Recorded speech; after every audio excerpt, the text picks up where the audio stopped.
महाराष्ट्र के राज्यपाल श्रीमान विद्यासागर राव, महाराष्ट्र के युवा मुख्यमंत्री श्रीमान देवेंद्र जी,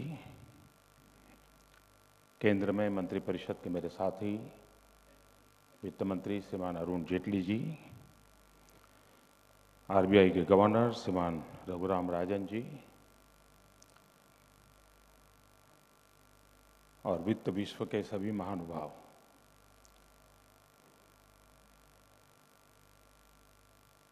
रिजर्व बैंक की 80 साल की यात्रा पर हम लोग आज मिले हैं। हमारे देश में 80 साल का एक विशेष महत्व रहता है। दुनिया में 25 साल, 50 साल, 75 साल, 100 साल, उस हिसाब से अवसरों को याद किया जाता है। लेकिन शायद भारत इकलौता ऐसा देश है कि जिसमें 80 साल को भी एक बड़ा महत्वपूर्ण पड़ाव माना जाता है। और उसका कारण यह है कि हमारे इसको चंद्र दर्शन के रूप में माना जाता है। जब 80 साल होते हैं तब फुल मून 1000 बार देखने का अवसर मिलता है। तो रिजर्व बैंक को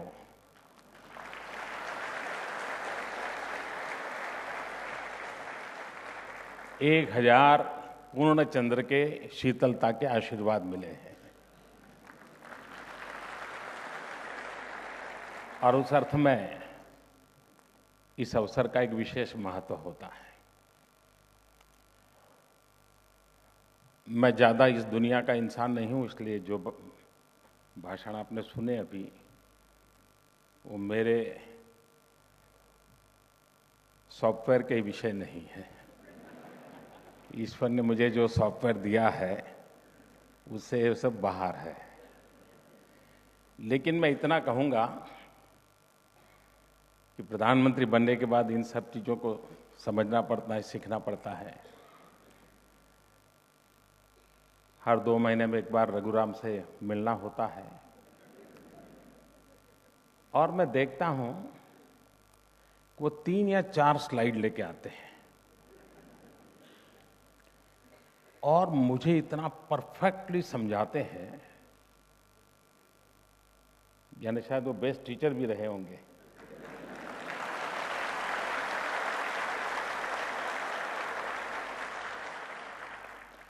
कोई मुझे क्वेश्चन नहीं करना पड़ा, मुझे बिल्कुल समझ आता है हाँ ये कहना चाहते हैं और इसका मतलब ये होता है, इसका ये परिणाम होता है।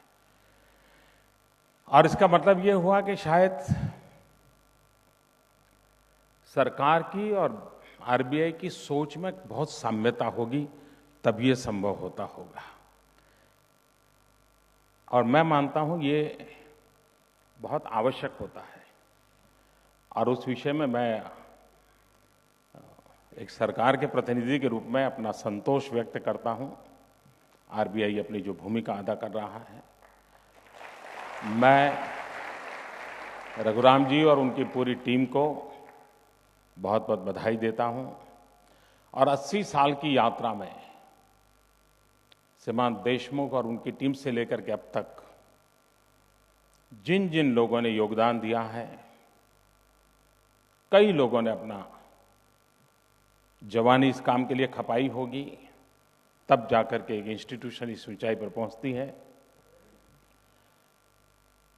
ग्लोबल पर्सपेक्टिव में भी अपने आप को ढाला होगा। बदले हुए वैश्विक परिसर में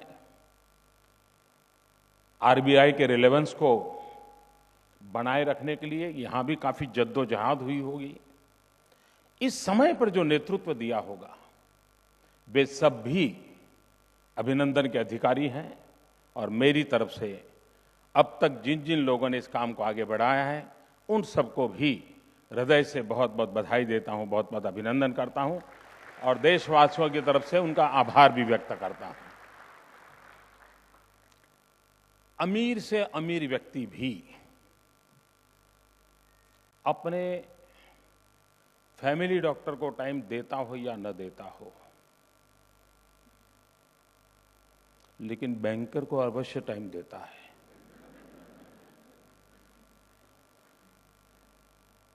उसके जितने लंच डिनर होते होंगे उसमें ज्यादातर बैंकर के साथ होते होंगे। अमीर को भी जहां जाना पड़ता है मांगने के लिए, वो जगह है बैंक। तो मैं भी आज यहां मांगने के लिए आया हूं।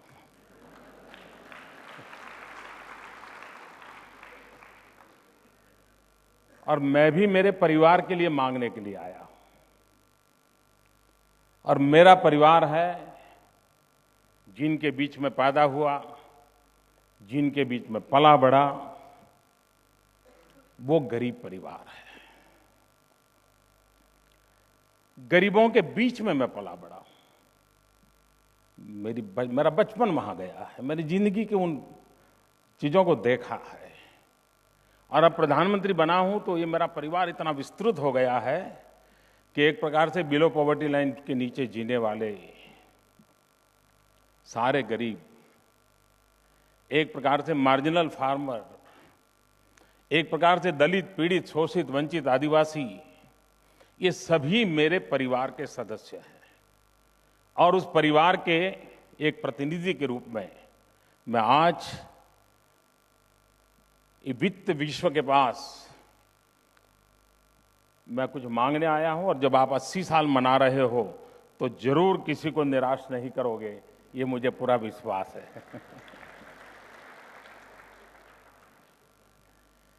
और मैं आरबीआई के सभी नीति निर्धारकों को अभिनंदन करता हूं कि उन्होंने फाइनेंशियल इंक्लूजन को अपना विषय के रूप में पसंद किया है। और 80 साल के समय इस अवसर को मना रहे हैं, इसका मतलब आप जब 100 साल के होंगे और जब शताब्दी मनाते होंगे, वो शताब्दी फाइनेंशियल इंक्लूजन को लेकर के कहां पर पहुंची होगी, मैं समझता हूं उसके टारगेट भी सेट करोगे तो 20 साल के अंदर भारत की बैंकिंग व्यवस्था गरीब के दरवाजे तक किस प्रकार से काम कर रही है, इसका एक खाका तैयार हो जाएगा। और जब 20 साल का पड़ाव आप सोचते हैं तो मैं आपको सुझाव दूंगा। 2019 महात्मा गांधी को 150 हो रहे हैं। 2022 देश की आजादी को 75 साल हो रहे हैं। 2025 आपको 90 हो रहे हैं। और 2035 ये आपके 100 होंगे। ये 4 महत्वपूर्ण पड़ाव मान करके हम अपना एक मैप तैयार कर सकते हैं कि फाइनेंशियल इंक्लूजन में जाने के लिए ये हमारा टारगेट ग्रुप होगा, ये हमारा रोड मैप होगा और हम ये अचीव करके रहेंगे। और पूरे भारत में चाहे कोऑपरेटिव सेक्टर का बैंकिंग हो या माइक्रो फाइनेंस करने वाले इंस्टीट्यूशंस हो या हमारी नेशनलाइज्ड बैंक्स हो या रिजर्व बैंक स्वयं हो, हम सब एक ही दिशा में सोचें। ऐसा हो सकता है क्या? अगर प्रधानमंत्री जन धन योजना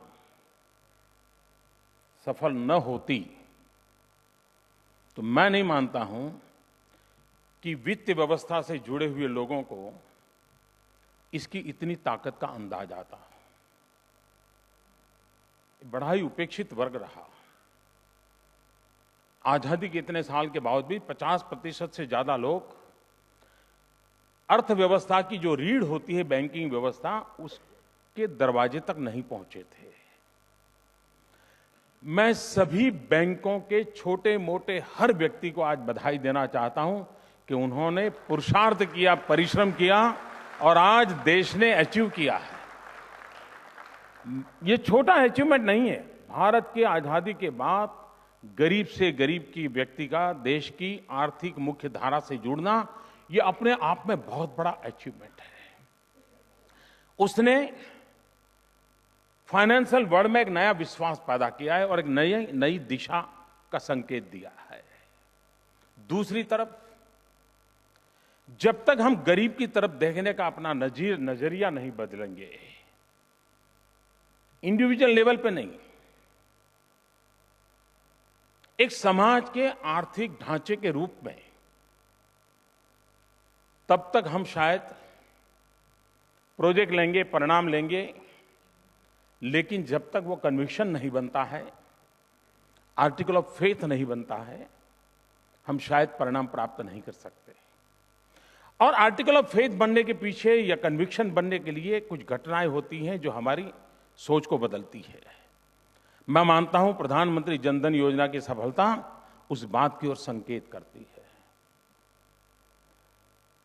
सरकार ने तो तैयार किया था, आरबीआई ने माना था, बैंकों ने मदद की थी कि हम जीरो बैलेंस अकाउंट खोलेंगे।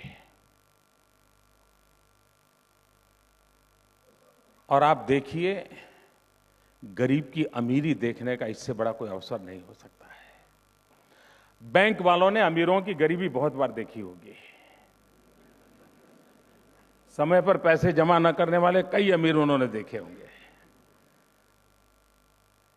रिस्क लेने वाले बैंक मैनेजर भी परेशान रहते होंगे, यार मार्च एंडिंग तक नहीं हुआ तो मर जाऊंगा मैं तो आपने अमीरों की गरीबी देखी होगी, लेकिन इस जनधन की योजना से आपने गरीबों की अमीरी के देखने का सौभाग्य मिला।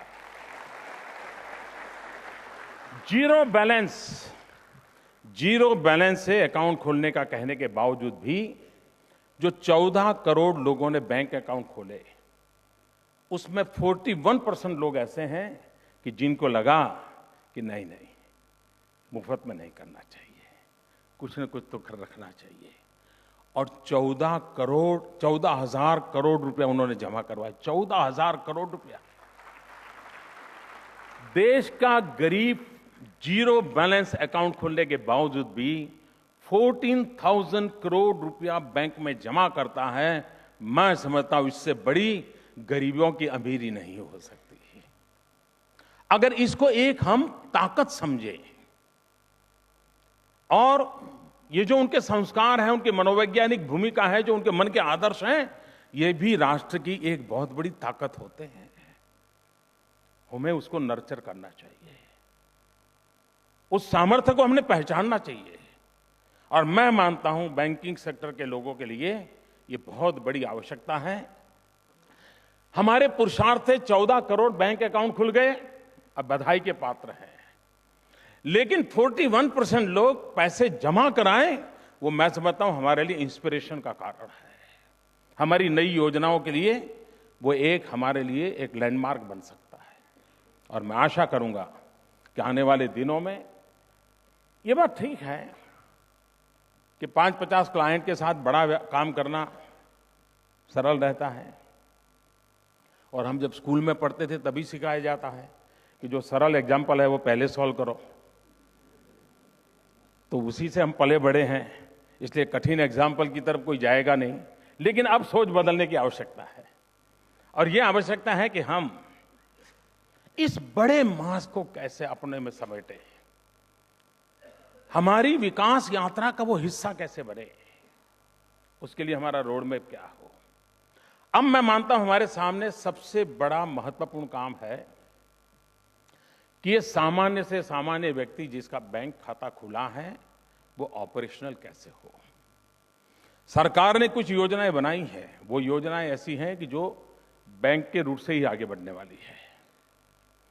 बैंक के रूट से आगे बढ़ने के लिए सरकार ने अपने, जैसे अभी हमने गैस सिलेंडर के लिए जो सब्सिडी है वो कैश ट्रांसफर की योजना बनाई है। ये दुनिया का सबसे बड़ा अचीवमेंट है कि एक स्कीम के अंतर्गत करीब 13 करोड़ लोगों की सब्सिडी डायरेक्ट ट्रांसफर हो रही है। बैंकिंग सेक्टर की मदद, सरकार का प्लानिंग, टेक्नोलॉजी का उपयोग एंड पॉलिटिकल विल क्या परिणाम देता है, उसका यह उत्तम उदाहरण है कि 100 डेज में प्रधानमंत्री जनधन योजना 150 दिन में हमने सफल बनाई।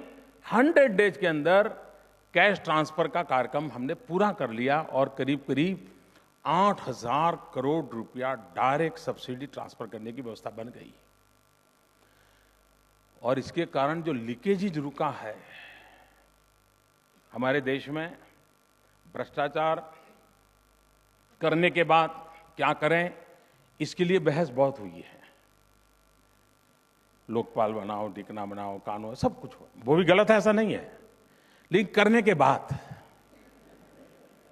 न हो इसलिए क्या, ये योजना है जिसमें प्रधानमंत्री जनधन योजना और डायरेक्ट कैश ट्रांसफर की व्यवस्था और 8,000 करोड़। मैं बताता हूं जी, मैं आंकड़ा अभी बताता नहीं हूं, लेकिन मैं चाहूंगा कि पॉलिटिकल पंडित जरा निकाले कि कितनी एक्स्ट्रा सब्सिडी जाती थी, जिसमें सिलेंडर भी नहीं होता था, सिलेंडर लेने वाला भी नहीं होता था, लेकिन चेक फटता था। अब इस व्यवस्था से यानी ट्रांसपेरेंसी भी लाई जा सकती है। बैंकिंग व्यवस्था से इतना बड़ा रिफॉर्म हो सकता है, वो शायद हमारे यहां सोचा नहीं गया था, आज हो रहा है। और उस अर्थ में बैंक के लोगों के लिए एक बड़ा गौरव का विषय है कि देश में ट्रांसपेरेंसी लाने में बहुत बड़ी भूमिका आज बैंकिंग सेक्टर करना शुरू किया है। ये भी हमें एक नया विश्वास पैदा करता है हमारे में, एक नई आशा को जन्म देता है। कुछ बातें ऐसी हैं कि आपने देखा होगा कि आपके बैंक में number 2, number 3, number 4, number 5, number 6, number 7, number 8, number 9, number 10 जितने भी लोग होंगे, उनको खुश रखने के लिए आपको कितनी मेहनत पड़ती है। हर काम की तारीफ करनी पड़ती है हर बार, लेकिन आपका जो वर्ग 4 का कर्मचारी है, उसके लिए आपको कुछ नहीं करना पड़ता। सुबह शाम को ऐसे क्यों भाई ठीक हो, बस वो दिन भर दौड़ता रहता है। ये आपका अनुभव होगा। आपके ड्राइवर को इतना पूछ ले, अरे यार तुम्हारे बेटे की एग्जाम है, तुम आज नौकरी पे आए, बस उसका जीवन धन्य हो जाता। अरे मेरे बेटे की एग्जाम है और मेरे बॉस ये भी याद रखते हैं। आपने देखा होगा गरीब को बस इतना सा चाहिए, आपका नंबर 2, आपका नंबर 3, आपका नंबर 2, आपका नंबर 3, नंबर 4 उसको दौड़ाने के लिए आपका पसीना छूट जाता है। उस गरीब को दौड़ाने के लिए सिर्फ 2 शब्द काफी होते हैं। कहने का तात्पर्य है कि ये जिसको हमने चौथी पादान पर रखा हुआ है, उसके डीएनए में वो कौन सी चीज है जो इतना बड़ा परिणाम देती है, आपके लिए रिस्क लेती है, रात भर सोता नहीं है। जो वो आपके लिए करता है वही वो देश के लिए भी कर सकता है। ये गरीब जो है उसको थोड़ा सहारा चाहिए। जो आपके व्यक्तिगत जीवन में परिणाम देता है वही गरीब राष्ट्र जीवन में भी परिणाम दे सकता है। जब तक इंटेलेक्चुअली हम इस चीज को कन्विंस नहीं होंगे, जब तक ये हमारा आर्टिकल ऑफ फेथ नहीं बनेगा और हमारी रोजमर्रा की घटनाओं को मैं जिस नजरिए से कह रहा हूं उस नजरिए से नहीं देखें, तब तक इंक्लूजन एक प्रोग्राम बनेगा, इंक्लूजन स्वभाव नहीं बनेगा। मुझे इंक्लूजन प्रोग्राम नहीं, इंक्लूजन स्वभाव बनाना है। और एक बार आप सोचिए, फिर आपका आनंद कुछ और होगा। आपने देखा होगा जो विमेन सेल्फ हेल्प ग्रुप को पैसे देते हैं जो बैंक, आप उनके किसी का भी इंटरव्यू ले लीजिए, 100 लोगों का सर्वे करा लीजिए, वो आपको बताएंगे कि विमेन सेल्फ हेल्प ग्रुप में जो महिलाएं हैं गरीब से गरीब है, लेकिन अगर उसको बुधवार को 100 रुपया वापस करना है तो मंगल को आकर के दरवाजे खटखटाती हैं कि मेरे 100 रुपया ले लो। आप देखिए इतनी बड़ी ताकत है। इस ताकत को राष्ट्र के विकास में हम कैसे जोड़ें। मुझे विश्वास है कि अब जो माहौल बड़ा है और वो परिणाम बहुत बड़ा देंगे। अभी हम जो मुद्रा बैंक का कंसेप्ट लेकर के आगे बढ़ रहे हैं, मैं चाहता हूं आगे वो एक मोबाइल बैंकिंग का ही रूप में एक इवॉल्व हो जाए। इस देश में करीब 5.25 करोड़ से ज्यादा ऐसे छोटे छोटे लोग हैं जो सबसे ज्यादा लोगों को रोजगार देते हैं।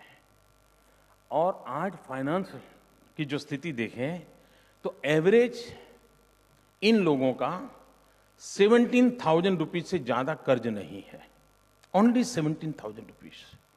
ओनली 17,000 रुपीज के कर्ज से वो किस प्रकार से इकोनॉमी को ड्राइव कर रहा है, कितने लोगों को रोजगार दे रहा है, जीडीपी में कितना बड़ा कंट्रीब्यूशन कर रहा है। अगर ये 5-6 करोड़ लोग हैं, जो कोई सब्जी बेचता होगा, दूध बेचता होगा, अखबार बेचता होगा, छोटे लोग हैं, उनको क्या चाहिए? 1,000 रुपया, 2,000, 5,000 रुपया, उसको कुछ नया करने की ताकत आएगी। सुबह अखबार बेचता है, अगर 2,000 रुपया है तो दोपहर को गुब्बारे बेचने जाएगा, तो शाम को बर्फ की लहरी चला लेगा। वो अपना दिन भर में 4 प्रकार के काम करके अपनी इनकम को 2,000 से 20,000 तक ले जाएगा और देश की इकोनॉमी को ड्राइव कर देगा और 6 लोगों को रोजगार देने की उसकी ताकत होगी। क्या हम उन चीजों पर ध्यान दे सकते हैं? क्या हमारा किसान आत्महत्या करता है, ये दर्द सिर्फ अखबारों के पन्नों पर और टीवी की स्क्रीन पर नहीं होना चाहिए।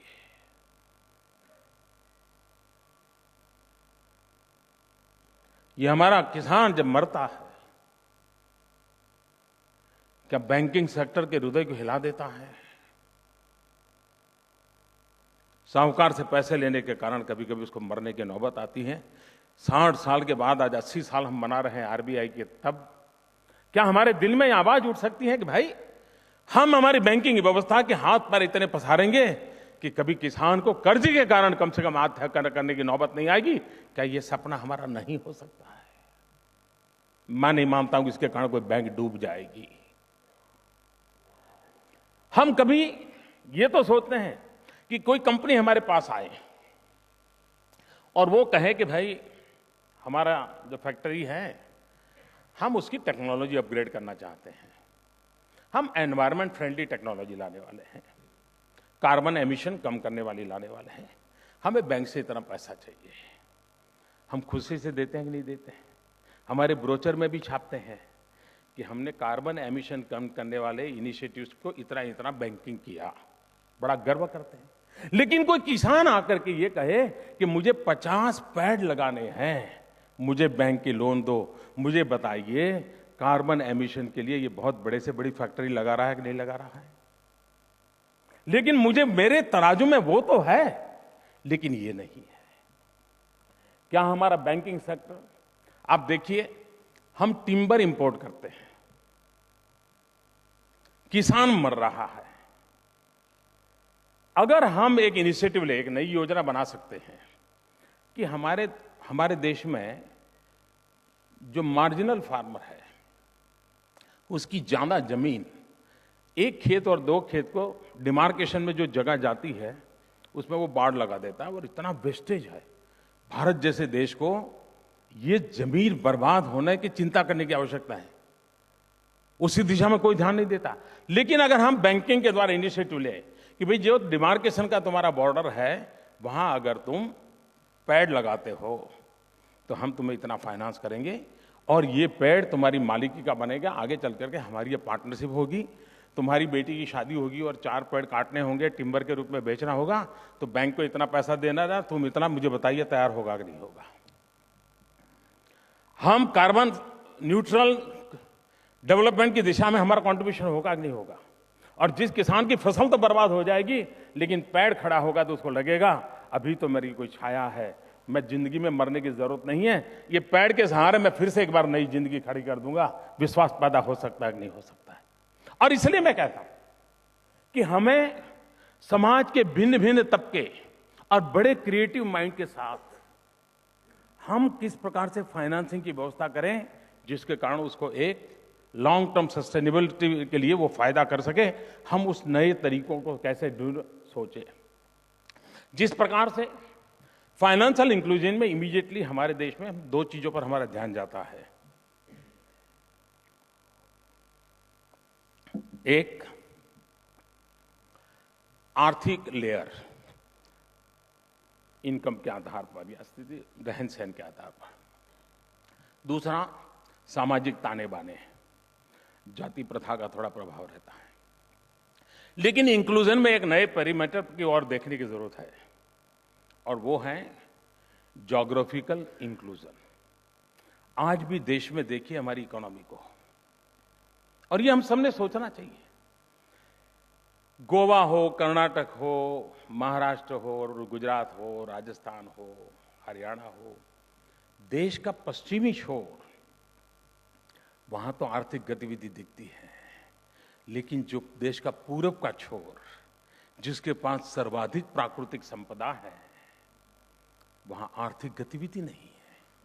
हमारे फाइनेंशियल इंक्लूजन के मॉडल में मैं देश के पश्चिमी छोर पर तो आर्थिक व्यवस्थाओं के लिए मेरी बैंकिंग व्यवस्था सबसे ज्यादा काम कर रही है, लेकिन पूरब का इलाका जहां पर इतनी बड़ी प्राकृतिक संपदा पड़ी हुई है, जहां पर इतना सामर्थ्यवान मनुष्य बल है, मैं उसके विकास के लिए क्या करूंगा? इसलिए हमारे ज्योग्राफिकली भी मैपिंग करने की आवश्यकता है कि वो कौन से इलाके हैं कि जिसमें पोटेंशियल है, लेकिन हमारी रीच नहीं है। हमारे इंक्लूजन में जिस प्रकार से समाज के भिन्न भिन्न तबकों की ओर देखने की आवश्यकता है, उसी प्रकार से भारत के भिन्न भिन्न भूभाग की ओर भी देखने की आवश्यकता है कि वो कौन सा भूभाग है कि जिसमें सामर्थ्य है लेकिन अवसर पैदा नहीं हुआ है। हम अवसर पैदा करेंगे। वहां की नेचुरल स्ट्रेंथ क्या है और विकास करना है तो हमने उसकी परंपरागत ताकत को सबसे पहले पहचानना पड़ता है। क्या हमारी बैंकिंग व्यवस्था में डिस्ट्रिक्ट को अगर एक ब्लॉक माने तो हमारे पास मैपिंग है क्या कि भाई वहां का पोटेंशियल ये है, अनटैप पोटेंशियल इतना है, टैप करना है तो दिजारदा। और सरकार और बैंकिंग व्यवस्था करके सोचें कि भाई आप रॉ मटेरियल के लिए कोई डिसीजन ले लीजिए, आप ह्यूमन रिसोर्स डेवलपमेंट के लिए कोई डिसीजन ले लीजिए, आप मैनेजर स्किल के लिए कोई डिसीजन ले लीजिए, आप वहां पर एनर्जी सप्लाई करने के लिए कर लीजिए, आप इंफ्रास्ट्रक्चर के लिए कर लीजिए। बैंक्स आर रेडी, हम इस यहां के नक्शे को बदल देंगे। इंक्लूजन में हमने हमारे देश के विकसित इलाके, विकास की संभावना वाले इलाके, विकास से वंचित रह गए इलाके, इनके सारे पैरामीटर बना करके हमारे इंक्लूजन के मॉडल में हम इसको कैसे प्रस्तावित करें। मैं समझता हूं अगर ये हम करेंगे तो भारत को दुनिया में आर्थिक ताकत की ओर बढ़ना है। 3 साल का बच्चा 6 साल का होता है तो उसकी ऊंचाई बढ़ने में फर्क तुरंत नजर आता है कि पहले वो 2 फुट का था, अभी 4 फुट का हो गया। लेकिन 20 साल वाले को 4 साल के बाद भी 2 इंच बढ़ाना तो मुश्किल हो जाता है। आप जहां बढ़ चुके हैं वहां बढ़ने की गति धीरी रहेगी, लेकिन जहां कुछ नहीं है वहां थोड़ा सा डालने से बढ़ना शुरू हो जाएगा और वो एक नए कॉन्फिडेंस को जन्म देगा। और आज विश्व में भारत के नेक्स्ट 10 ईयर के ग्रोथ रेट की जो चर्चा हो रही है, उसका पोटेंशियल एरिया कौन सा? यही है। हिंदुस्तान की सेकंड ग्रीन रिवॉल्यूशन करने की जगह अगर कहीं है तो हिंदुस्तान का पूर्वी इलाका है। हिंदुस्तान के माइंस और मिनरल में जो अभी हमने डिसीजन लिए हैं, आप कल्पना कर सकते हैं हिंदुस्तान के सबसे धनी राज्य बनने की संभावना, जिनके पास कोयला था वो राज्य बन रहे हैं। छत्तीसगढ़ हो, झारखंड हो, उड़ीसा हो, बंगाल हो, ये राज्य एक नई ताकत के साथ उभरने वाले हैं। क्या हम बैंकिंग सेक्टर के लोगों को ध्यान है कि भाई इतना बड़ा वहां कल्पना बाहर का एकदम से जंप आया है, हम बैंकिंग व्यवस्था के द्वारा वहां कैसे बदलाव लाए? अगर हम इस बात को करेंगे, मैं मानता हूं परिणाम बहुत बड़ा होगा। एक और क्षेत्र है जिसको भी मैं फाइनेंशियल इंक्लूजन का एक महत्वपूर्ण हिस्सा मानता हूं, जिसका संबंध न आर्थिक स्थिति से है, न सामाजिक स्थिति से है, और न ही इसका संबंध भौगोलिक परिस्थिति से है, और वो है नॉलेज में हम फाइनेंशियल पार्टनरशिप कैसे बने। हमारे देश को यह सौभाग्य प्राप्त हुआ है कि 65% पॉपुलेशन 35 से नीचे है। ये 35 से नीचे का जो पॉपुलेशन है, हमारी जो यंग जनरेशन है, उसे या तो स्किल चाहिए या नॉलेज चाहिए। आज जो वर्तमान इंस्टीट्यूशंस हैं, उससे उसको जो प्राप्त होता है, ग्लोबली कॉम्पिटिटिव बनने के लिए कुछ कमी महसूस होती है। अब हम ग्लोबली कॉम्पिटिटिव नॉलेज इंस्टीट्यूशंस लाते हैं तो हमारे देश के नौजवान के लिए वहां पढ़ना कठिन है, क्योंकि उसके पास उतने पैसे नहीं है। क्या बैंक एक ऐसा मीडिएटर बन सकती है कि कितनी फी वाली इंस्टीट्यूशन क्यों न हो, गरीब का बच्चा भी वहां पढ़ने जाएगा। हम खड़े हैं, हम ज्ञान उपार्जन के प्रयास में कभी पीछे नहीं हटेंगे। गरीब का बच्चा भी कितनी ही धन खर्च करके अगर पढ़ाई करने की ताकत रखता है, हम पूरी तरह, मैं समझता हूं लंबे समय के लिए बेनिफिट करने वाला ये सबसे बड़ा इन्वेस्टमेंट है, सबसे बड़ा फाइनेंशियल इंक्लूजन है। और इसलिए हम हमारी एजुकेशन सिस्टम, हमारे स्टूडेंट्स, उनका अच्छी इंस्टीट्यूशन में पढ़ने का इरादा, और उसको अगर हमारा ह्यूमन रिसोर्स डेवलपमेंट की ताकत जितनी ज्यादा होगी, देश को आने वाली शताब्दी में अपना नेतृत्व करने की ताकत आएगी। हमारी इमारतें कितनी अच्छी बनी हैं, इससे दुनिया में हिंदुस्तान की ताकत बढ़ने वाली नहीं है। हिंदुस्तान की ताकत बढ़ने वाली है हिंदुस्तान की युवा पीढ़ी के पास कितना सामर्थ्य है, कितना ताकत है इनके अंदर। वो ताकत का आधार दंड बैठक से नहीं आता है। उस ताकत के लिए उसको ये शिक्षा का अवसर होना चाहिए। अगर कोई एजुकेशनल इंस्टीट्यूशंस वर्ल्ड क्लास बनाता है, बैंक मदद करे। स्टूडेंट पढ़ने के लिए जाना चाहता है, बैंक मदद करे। और मैं विश्वास दिलाता हूं जी, अब तक का जो आपका एनपीए का अनुभव है, इसमें कभी ऐसा कटु अनुभव नहीं आएगा, मुझ पे भरोसा कीजिए। देश का नौजवान पाई पाई लौटाएगा, लेकिन देश बहुत आगे बढ़ेगा। और इसलिए हम फाइनेंशियल इंक्लूजन एक सब्जी बेचने वाले से लेकर के एक top class high qualified man power तैयार करने तक पूरा चेन कैसे बनाएं, मैं समझता हूं एक बहुत बड़ा रोल कर सकते हैं। और एक विषय मेरे मन में है, मेक इन इंडिया। मैं मेक इन इंडिया के विस्तार में और बातें नहीं करना चाहता, मुझे पूरा ज्ञान भी नहीं है, लेकिन शायद सोचा जाए। हम आज आरबीआई के 80 साल मना रहे हैं। आज हम संकल्प कर सकते हैं क्या कि फलानी तारीख को जो हमारी करेंसी छपेगी, उस करेंसी का कागज भी इंडियन होगा और इंक भी इंडियन होगी।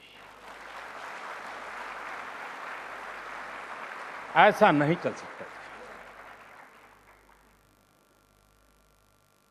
जिस गांधी ने स्वदेशी के लिए इतनी लड़ाई लड़ी, वो विदेशी कागज पे उसकी तस्वीर छपती रहे, क्या शोभा देता है? क्या मेरे देश के पास ऐसे उद्योगकार नहीं है क्या? उनको कंपल किया जाए कि तुम्हें ये फैक्ट्री लगानी है, पैसा चाहिए दूंगा, लेकिन ये लगाओ बागल में, लाओ दुनिया से टेक्नोलॉजी लाओ।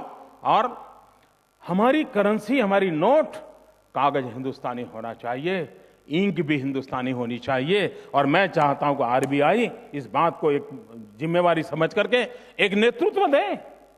ये बदलाव के ये मेक इन इंडिया तो यहीं से शुरू होता है जी। मैं मानता हूं कि हम इन चीजों को कर सकते हैं, लेकिन मैं ये भी मानता हूं कि देश आज जहां पहुंचा है उसमें आप सबका बहुत योगदान है, इन इंस्टीट्यूशंस का योगदान है। और मैं उस व्यक्ति इंसान हूं, मैं मानता हूं कि आइडिया कितने ही होनहार क्यों ना हो, अगर इंस्टीट्यूशनल फ्रेमवर्क ताकतवर नहीं है तो सारे विचार भांज रह जाते हैं। और इसलिए इंस्टीट्यूशन स्ट्रेंथन हो, आरबीआई की गरिमा और कैसे बढ़े, बैंकिंग सेक्टर की अपनी गरिमा कैसे बढ़े, सभी संस्थाएं अपने आप में ताकतवर कैसे बने। जितना संस्थाओं का नेटवर्क ताकतवर होगा, स्वतंत्र रूप से निर्णय करने का होगा, अल्टीमेटली देश का लाभ होने वाला है। जरूरी नहीं है कि प्रधानमंत्री की इच्छा के अनुसार देश चलना चाहिए। देश आपने जिन वैल्यूज को स्वीकार किया है, उन वैल्यूज के लिए अगर चलेगा तो देश अपने आप आगे बढ़ेगा, ये मेरा विश्वास है।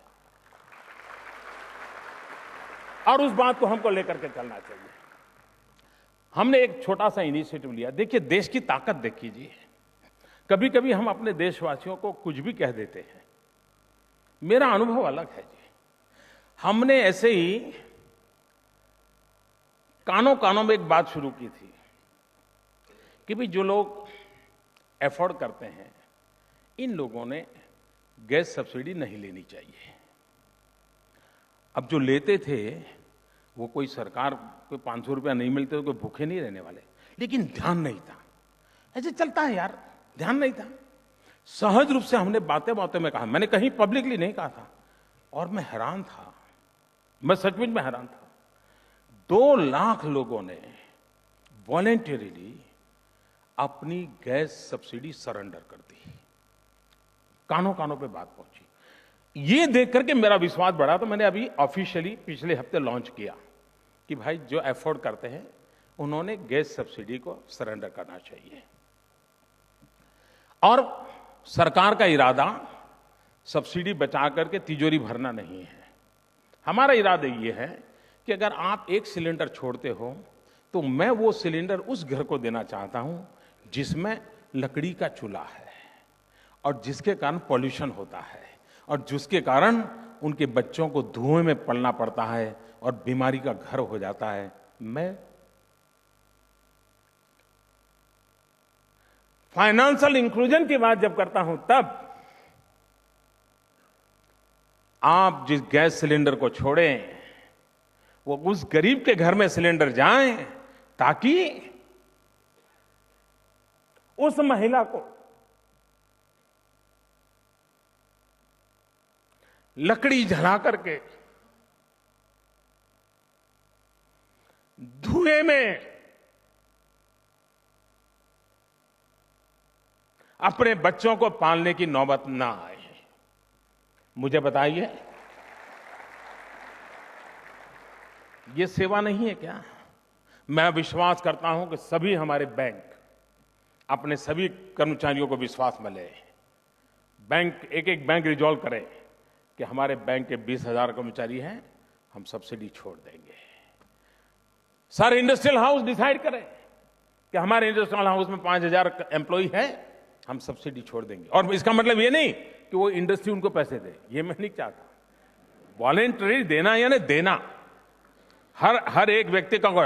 अगर हिंदुस्तान में हम 1 करोड़ लोग ये गैस सिलेंडर की सब्सिडी छोड़ दें, इतनी ताकत रखते हैं, 1 करोड़ गरीब परिवारों में जहां लकड़ी का चूल्हा जलता है, जिसके कारण जंगल कटते हैं, जिसके कारण कार्बन एमिशन होता है, जिसके कारण गरीब के बच्चे को धुएं में पलना पड़ता है। फाइनेंशियल इंक्लूजन हर छोटी चीज में संभव होता है। अपने आचरण से, अपने व्यवहार से, अपने विजन से यह संभव होता है। मैं फिर एक बार आप सबका बहुत आभारी हूं। मैंने काफी समय ले लिया, लेकिन मुझे विश्वास है, मैंने पहले ही कहा था, मेरा ये सॉफ्टवेयर नहीं है, मैं इस क्षेत्र का नहीं हूं, लेकिन मैं जिस बिरादरी में पैदा हुआ,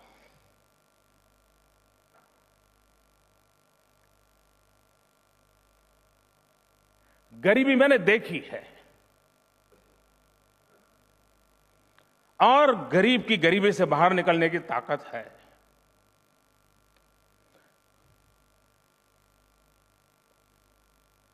थोड़े हैंड होल्डिंग की आवश्यकता है, थोड़ा सा हैंड होल्डिंग करने की ताकत बैंकिंग सेक्टर के पास है।